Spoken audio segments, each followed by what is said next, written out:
basado en su modelo actual de negocio, ¿qué regiones, qué ciudades, qué tipo de mercados son los que hacen sentido para ustedes respecto a megaciudad, una ciudad mediana versus algo rural?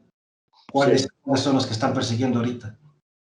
Mira, nosotros lo estamos haciendo un poco, quizá estamos atacando el mercado de los dos, de dos lados diferentes, ¿no? Uno, evidentemente, es atacar la mega city donde tenemos especialmente infraestructura de Enel, no porque tengamos mejores precios o mejores condiciones, evidentemente Ufinet trabaja a las mismas condiciones que todos los otros por los derechos de paso, pero esto nos permite hacer partnership con Enel para la construcción de red y nos permite tener más velocidad, sobre todo. Construir una red de FTTH necesitas dinero porque es muy CAPEX intensive, pero es muy complejo porque tienes que entrar en la casa, en los condominios, hay todo el vertical.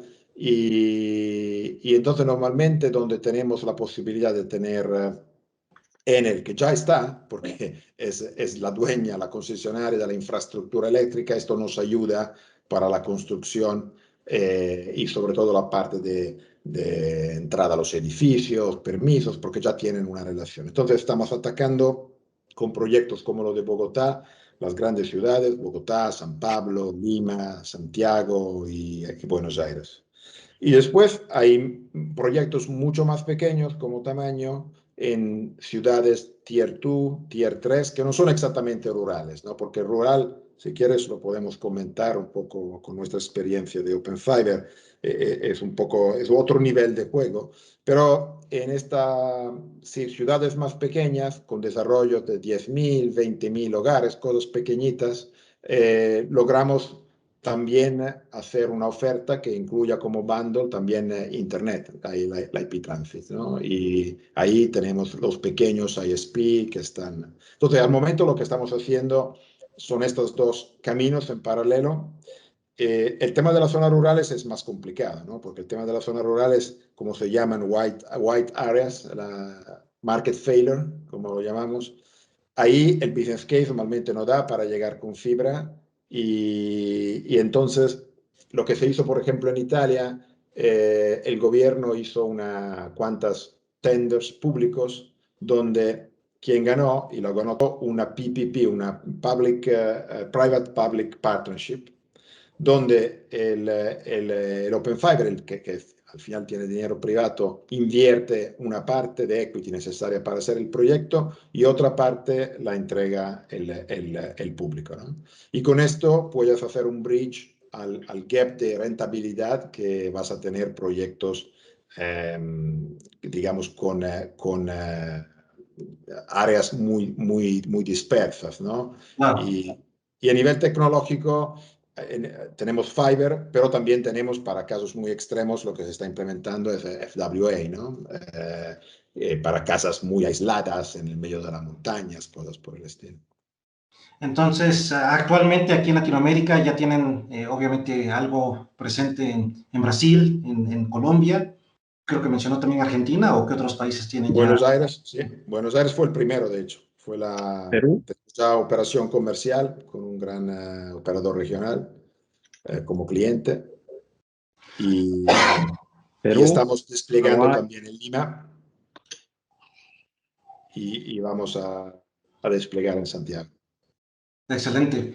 ¿Y qué efecto cree que haya tenido o está teniendo la pandemia respecto a la aceptación también de este tipo de redes, tanto por los operadores, tanto por las ciudades, ¿no? Por los municipios, las comunidades a las que les sirven? Mira, yo creo que la pandemia fue un gran catalizador, ¿no? De un acelerador, digamos, de las necesidades del mercado, porque bueno, todos nosotros estamos aquí hablando por Teams y como Ufinet hemos visto un cambio muy importante de actitud de los operadores que quizá antes de la pandemia todavía estaban en dudas si make or build. Algunos de ellos en el curso de la pandemia nos han vuelto diciendo, bueno, hemos decidido, vamos por el lease, el build no tiene sentido. Entonces ha acelerado el decision point de varios operadores de un lado, y de otro lado ha subido enormemente la cantidad de banda de conectividad que nosotros estamos vendiendo. El año pasado para Ufinet, no solamente como FTTH, también como negocio, digamos, en general, hacia el corporate, por ejemplo, todo el sector de los over the top, Microsoft, Facebook, han tenido la necesidad de subir mucho su capacidad a los data centers, y nosotros venimos teniendo un crecimiento muy fuerte en el 2020 y vamos a tener un crecimiento muy fuerte en el 2021 también. Excelente. Y puedo, en ese punto, la pandemia nos ha enseñado algo que ya nosotros sabíamos, que íbamos diciendo al mercado, pero siempre había lo que decía, no, bueno, la banda ancha se puede dar tanto con fibra como cobre, con cable, o sea, no hay problemas, es banda ancha. Y la verdad es que no. Es que no, porque la banda ancha que necesitas cuando estás con necesidades como la que tenemos hoy, una videoconferencia, mucha capacidad bajando y subiendo, todo esto te dice que si tienes fibra lo haces y lo haces bien.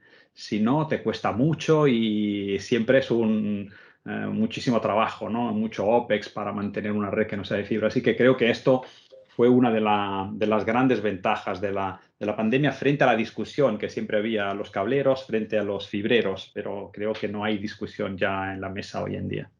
Antier, en una charla sobre redes pequeñas y rurales, una empresa de Ecuador mencionaba que su modelo de negocio era muy rentable para redes empresariales y dejaba un margen de utilidad muy bueno.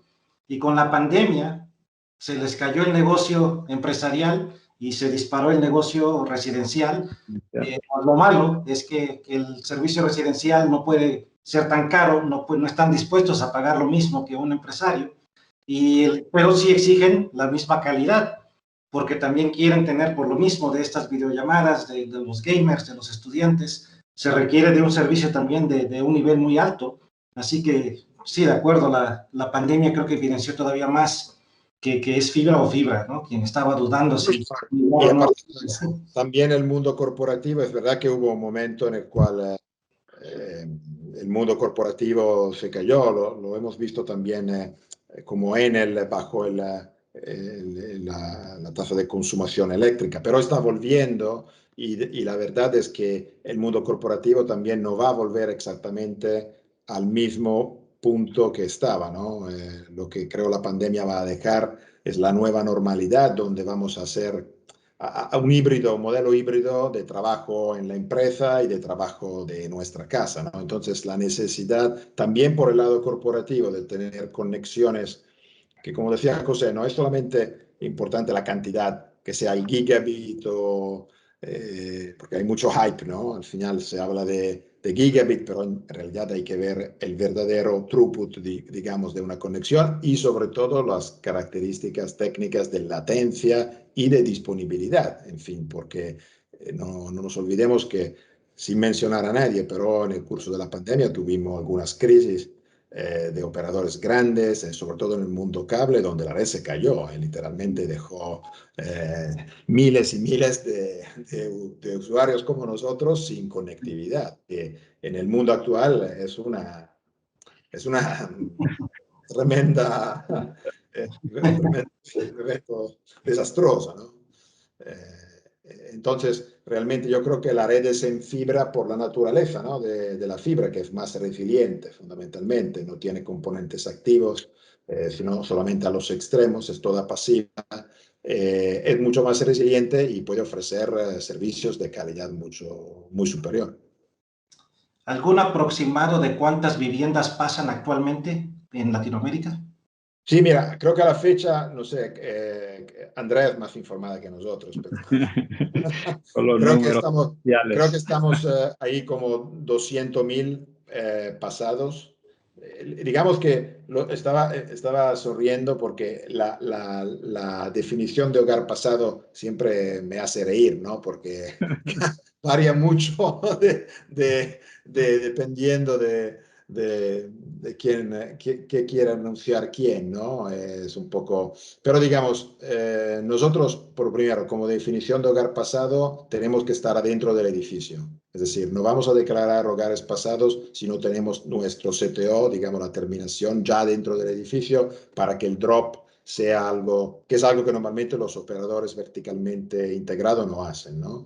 Olvidan Nosotros de entonces decir. este modelo donde vamos para la MDU, la Multi-Dwelling Unit, entramos y terminamos la GPON dentro del condominio y después hacemos también parte del vertical, terminándolo cada 2 pisos, algo así, para tener después un tiempo muy corto de activación del cliente. Pero estamos ahora, digamos, el despliegue más grande que estamos ya haciendo es lo de Bogotá, donde en realidad la operación de joint venture estamos a la espera de la aprobación del antitrust colombiano, que tiene que llegar en un par de semanas. Y nosotros como Finet, digamos, ya estamos adelantándonos a lanzar todo el proceso de construcción y esto va a ser, bueno, lo que hemos anunciado va a ser 2.5 millones la suma de lo que va a brindar Ufinet, de lo que va a brindar ETB, abriendo su propia red y de lo que va a construir Ufinet. Y las dos cosas juntas van a ser manejadas por la joint venture, que estará controlada por Ufinet, a garantía también de la neutralidad, ¿no? de las operaciones. En realidad, te puedo dar ya una anteprima que lo que vamos a ver es que yo creo que esto va a subir, el número de hogares va a subir de manera importante porque lo que estamos viendo en la primera construcción, relevamiento, diseño, es que hay muchos más hogares comercialmente disponibles de lo que eran lo que habíamos tomando, digamos, las unidades catastrales, ¿no? Y entonces este número seguramente subirá en forma significativa en la medida que vayamos construyendo, ¿no? Es un tema regional, Estefano. El cadastro de viviendas que hay en la región es un número, evidentemente está ahí, y vete a saber desde hace cuánto, pero las familias que viven y que requieren conectividad es otro, y estamos No, viendo que son muchos más. Muchos y más. hasta no, hay familias en el mismo predio que a lo mejor comparten la Agua. electricidad, pero la internet No, no quieren no la compartirla, tiene. porque cada uno quiere tener su propio. Regresando a los condominios, a los MDUs, obviamente los que ya están construidos siguen siendo y son un reto para cualquier operador, ¿no? ¿Qué hay de cooperación con nuevos desarrollos? Recientemente leí un artículo que hablaba de la oportunidad que había para colaborar entre operadores y desarrolladores, a modo de que hoy en día, si tú vas a comprar un departamento, antes buscabas más espacio, terrazas, gimnasio. Ahora la gente está cambiando a tener espacios de oficina dentro del departamento o pisos dedicados a oficinas y no se diga la conectividad, ¿no? Si tiene el edificio como amenity conectividad de fibra óptica, obviamente le da una plusvalía de entrada al edificio, ¿no? ¿Ustedes cooperan ya con algunos desarrollos o cómo manejan este tema? José, ¿quieres? Mira, hay temas dependiendo del país. En muchos casos, o sea, sobre las nuevas construcciones no hay dudas y no hay discusión. Ahí todos son muy abiertos en hacer acuerdos y, bueno, también la ayuda que nos puede brindar en estos casos es muy grande, porque evidentemente la parte eléctrica y la parte de telecomunicaciones, y ahí vamos un poco repitiendo lo que ya se hace en Europa desde hace tiempo. Hay leyes aquí en Europa que te obligan a dejar unos ductos dedicados para multioperadores, o sea que después si es uno solo hay mucho más espacio. Así que en los nuevos está bien y lo vemos como algo muy común alrededor de la región.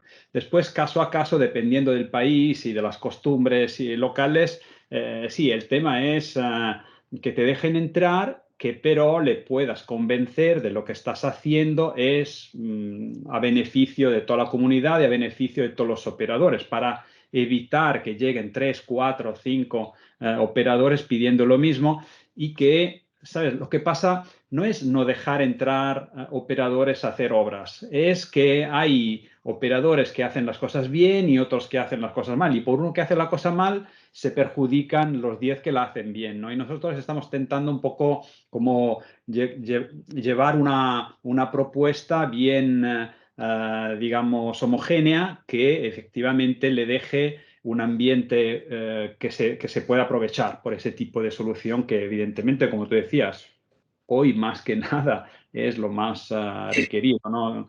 Necesito fibra, tiene que haber fibra y tiene que estar una buena fibra, ¿no? Y no fibra tendida por el balcón o por, vete a saber tú cómo se llega dentro a la casa hoy. He visto cosas increíbles, pero que sí, que todavía están. Sí, no, y una cosa, evidentemente nosotros estamos tomando el concepto de red neutral no con la idea de hacer un monopolio, esto lo quiero decirlo. Claro, claro, Es claro. decir, nosotros queremos que haya una concentración, pero nuestra idea, nuestros business plan, como lo hemos pensado, esto va a hacer en competencia con otros operadores neutrales o con algunos operadores que al final van a decidir de construir ellos mismos, ¿no? Que podría, para los grandes, podrían seguir haciendo esto. Lo que sí creo todo el mundo reconoce es que las redes neutrales van a introducir un nivel de competencia entre los operadores que va a ser más alto de lo actual. Claro, Porque el tener la posibilidad de utilizar una plataforma para brindar servicios de Internet sin construir, entonces sin hacer una inversión grande, importante, estás de hecho eliminando una barrera de ingreso, ¿no? Entonces, es un poco el concepto de la platformization, ¿no? Lo que es claro, el mismo concepto de una Amazon. Una vez que tú tengas una plataforma grande para un operador pequeño, puede ir a competir casi al mismo nivel de un grande, ¿no? Y la lucha y la competencia se va más a qué contenido, a qué atención al cliente, qué claro. servicios, pricing. Entonces, lo que nosotros estamos viendo es que, viendo un poco de Europa, es que realmente la adopción de redes neutrales va a ayudar al mercado a incrementar el nivel de competencia y a comparar, digamos, pequeños y grandes. En Italia hemos tenido, hoy creo que a la fecha tenemos como 160 operadores clientes de Open Fiber, que es una barbaridad. 160 operadores, algunos de los cuales pequeños regionales que se ha convertido casi en nacional, porque evidentemente por tener una plataforma pueden muy fácilmente transformarse y realmente nosotros somos todos gente de mercado. Yo creo que la competencia y aumentar la competencia al final va a ser muy positivo para el cliente final, ¿no? Y para Claro. todo el mercado. Claro, y ahí creo que se convierte en quién provee el mejor servicio y qué servicios de valor agregado tiene su oferta que convenzan al cliente de irse con ellos, ¿no? Definitivamente. Exactamente. Y tenemos, por eso que tenemos los pequeños operadores, realmente lo tenemos, por ejemplo, en Brasil, muy, muy interesados a este concepto, digamos, de red neutral, porque evidentemente le ven más claramente las ventajas, ¿no? Para ellos. Y la dinámica es un poco al revés para los incumbents, que son un poco más tienen más dudas, ¿no? Porque evidentemente hay un efecto de platformization que podría tener un impacto, sobre todo sobre los operadores que tienen un market share súper grande, pero en el largo plazo yo creo que va a ser bueno para ellos también, ¿no? Porque al final, quien va a poner fibra aquí, estos grandes operadores que hoy tienen una grande base de clientes en cobre o en HFC, tendrán que migrar, porque si no van a migrar, evidentemente quien va a construir fibra le va a ganar clientes. Entonces, es muy interesante, ¿no? Estamos realmente viendo una reacción mixta que en función del mercado, de la situación competitiva que hay en cada ciudad en la cual estamos entrando.